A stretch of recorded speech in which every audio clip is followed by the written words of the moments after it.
Tuesday mid morning lunch வந்து prepare பண்ணிட்டு இருந்தேன். இன்றைக்கி ஒரு சூப்பரான விஷயம் நடந்துச்சுங்க. என்னென்னா இன்றைக்கி மார்னிங் ஜெய்குட்டி வந்து பீட்ரூட் சாப்பிட மாட்டான் அப்படின்னு சொல்லிட்டு ஜெய்குட்டிக்காக பீட்ரூட்டை வந்து இந்த மாதிரி துருவி அதில் பொரியல் மாதிரி செஞ்சு சாப்பாடு தாளித்து கொடுத்துருந்தேன். அதை சாப்பிட்ட என் ஹஸ்பண்ட் வந்துட்டு பீட்ரூட்டே சாப்பிடாத அவர் எனக்கும் அதே மாதிரி செஞ்சு கொடுத்துருடா அப்படின்ட்டாரு. சரி ஓகே நம்மளுக்கு வேலை மிச்சம் அப்படின்னு சொல்லிட்டு பீட்ரூட் பொரியல் மாதிரி செஞ்சுட்டு அதில் அப்படியே சாப்பாடு போட்டு கிளறிட்டேன். பரவாயில்ல, இதில் கொஞ்சம் நல்ல ஐடியாவாக தாங்க இருக்குது. இனிமேல் சாப்பிடாத காய்கறியெல்லாம் இந்த மாதிரி துருவி அப்படியே தாளிச்சிட வேண்டியதான் அப்படின்னு யோசிச்சுட்ருக்கேன்.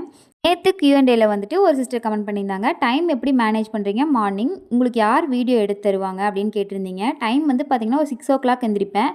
எனக்கு 7:30 வரைக்கும் குக்கிங் ப்ளஸ் வீடியோ அப்படியே வீடியோ எடுத்துகிட்டே வந்து சமைச்சு முடிச்சிருவேன். கிச்சன்லேருந்து வெளியே வந்து தம்பியை கிளப்புறதுக்கு முன்னாடி லஞ்ச்லேருந்து அவனுக்கு மார்னிங் சாப்பிட்றதுக்கு எல்லாமே எடுத்து வச்சுட்டு வந்துட்டோம்னா கொஞ்சம் ரிலாக்ஸாக அவனையும் கிளப்பி விட்டுருவேன். யார் வீடியோ எடுத்துறாங்கன்னு கேட்டிருந்தீங்க. வீடியோ எடுக்கிறது இந்த ட்ரைபாட் வச்சு நானே தாங்க வீடியோ எடுத்துகிட்டு இருக்கேன். நெக்ஸ்ட் என்ன கொஸ்டின் கமெண்ட்டில் சொல்லுங்கள். வீடியோ பிடிச்சா லைக் பண்ணி சப்ஸ்கிரைப் பண்ணுங்கள். தேங்க்ஸ் ஃபார் வாட்சிங்.